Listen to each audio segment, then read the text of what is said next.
नई भर्ती की उसका भी क्या हाल था। सीधा सीधा लोग बोलते थे नौकरियां बिकती हैं। जो पर्ची खर्ची का शब्द प्रयोग किया,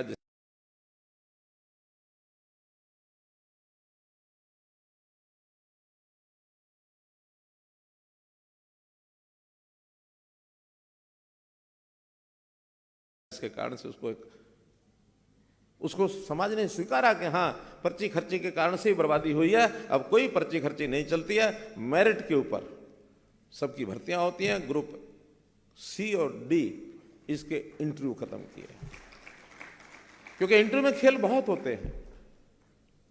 और ऐसा भी हुआ कि लिखित परीक्षा को साइड में कर दिया, केवल इंटरव्यू के आधार पर नौकरियां ले ली गई। अब इंटरव्यू तो अपने हाथ में आदमी के, जिसको चाहे उसको दे, जिसको नहीं चाहे उसको नहीं दे।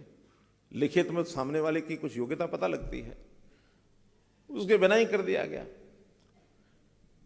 एक परीक्षा और एक इंटरव्यू, उसका तो ऐसा नियम बनाया गया है जिसके अंदर उसको एलिजिबिलिटी अलग अलग कर दी कि उसमें लिखित में भी उसको इतने मार्क्स लेने पड़ेंगे और इंटरव्यू में भी इतने मार्क्स लेने पड़ेंगे।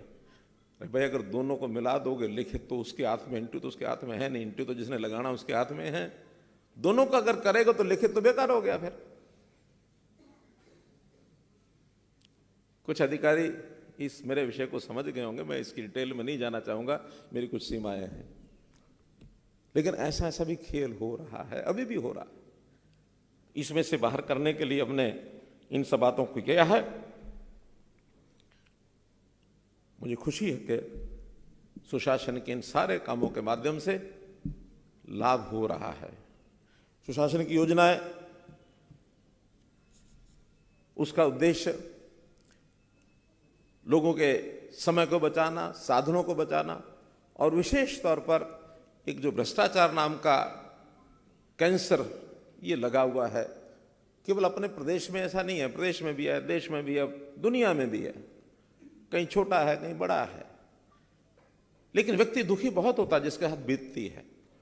और मेरा और मानना है कि भ्रष्टाचार का सीधा सीधा प्रभाव किसी बड़े आदमी पर नहीं पड़ता है। भ्रष्टाचार का अगर प्रभाव पड़ता तो जो छोटा व्यक्ति है, लास्ट पंक्ति में अंतिम व्यक्ति जो खड़ा हुआ है, गरीब है, पीड़ित है, साधनों के ऊपर जिसका पहला अधिकार ऐसा मानते हैं, साधन अगर कहीं और डाइवर्ट हो जाएंगे भ्रष्टाचार के कारण से, तो अधिकार उसका समाप्त होगा। इस भ्रष्टाचार के ऊपर भी चोट लगती है, और हरियाणा में बहुत सी चीजें बदली हैं, उसमें आप सब साक्षी हैं। हर क्षेत्र में ई गवर्नेंस के काम हुए हैं। E governance is good governance. तो इस गुड गवर्नेंस के नाते से, चाहे वो जनता के लिए हो और चाहे हमारे कर्मचारियों के लिए काम करने के प्लेटफॉर्म हो, ऑफिस हो, उसमें भी हमने किया है।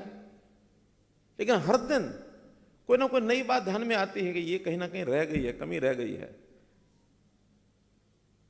सीएम के साथ नजदीकी से जुड़े हुए जो लोग हैं, सेक्रेटरी लेवल के सब लोग, या हमारे प्रिंसिपल सेक्रेटरी, सीएम, इस लेवल के सब लोग, हमारे ओएसडीज, हर दिन कोई नई बात आती है। और मुझे, मेरी आदत है कि जिस दिन भी कोई नई बात ध्यान में आए, लागू हो सकती है कि नहीं हो सकती है, रात को सोते हुए ध्यान में आई तो सुबह पहला फोन में कर देता हूं कि ये समस्या है, इसका हल निकालो, कैसे निकालोगे।